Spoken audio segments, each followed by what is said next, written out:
Hello friends, welcome back to our channel. It's me Usha's. ఈరోజు అయితే మేము మా బాబుకి వ్యాక్సిన్ వేయించడానికైతే తీసుకెళ్తున్నాము. 18 months బేబీ వ్యాక్సిన్ అన్నట్టు. 3 doses అయితే కంప్లీట్ అయినాయి, కానీ ఇంకా ఒకటి ఉండే JE2 వ్యాక్సిన్ అని.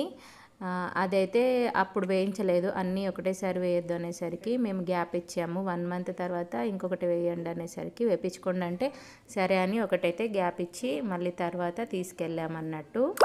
ఇప్పటి వరకు బాగానే ఉన్నాడు మా బాబు. ఎక్కడికి వెళ్తున్నామో బయటికి వెళ్తున్నామో అనుకున్నట్టు ఉన్నాడు. కానీ నీడిల్ని చూడంగానే, ఆ వ్యాక్సిన్ని చూడంగానే స్టార్ట్ అన్నట్టు ఇంకా వానికి భయం పుట్టింది, భయపడుతున్నాడు పాపం. మాకు కూడా చాలా బాధగా అనిపించింది. కానీ మనం వెనకడుగేయద్దు. అంటే మనము ఇలా ఏడుస్తాడు, వానికి జ్వరం వస్తుంది అని ఉంటే పిల్లల హెల్త్ ఖరాబ్ అవుతుంది. సో మనం ఎవ్రీ పేరెంట్స్ ఆలోచించేది ఏంటంటే వ్యాక్సిన్ అనేది కంపల్సరీ వేయించాలి.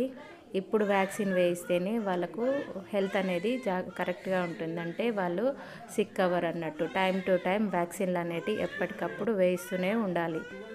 మన బాధ కన్నా ముందు వాళ్ళ హెల్త్ ముఖ్యం కాబట్టి ఎవ్రీ పేరెంట్ వేయించాలి వ్యాక్సిన్స్ అనేటివి టైం టు టైం. ఈరోజు డోస్ అయితే, ఈ JE2 వ్యాక్సిన్ డోస్ అయితే ఇదైతే అయిపోయింది, కంప్లీట్ అయిపోయింది. మీ చిన్నారికి తప్పకుండా టైం వచ్చినప్పుడు వ్యాక్సిన్స్ అయితే వేయించండి. వాళ్ళ రోజు రోజు గ్రోత్ అనేది మన బిగ్గెస్ట్ హ్యాపీనెస్ అన్నమాట. Okay, bye.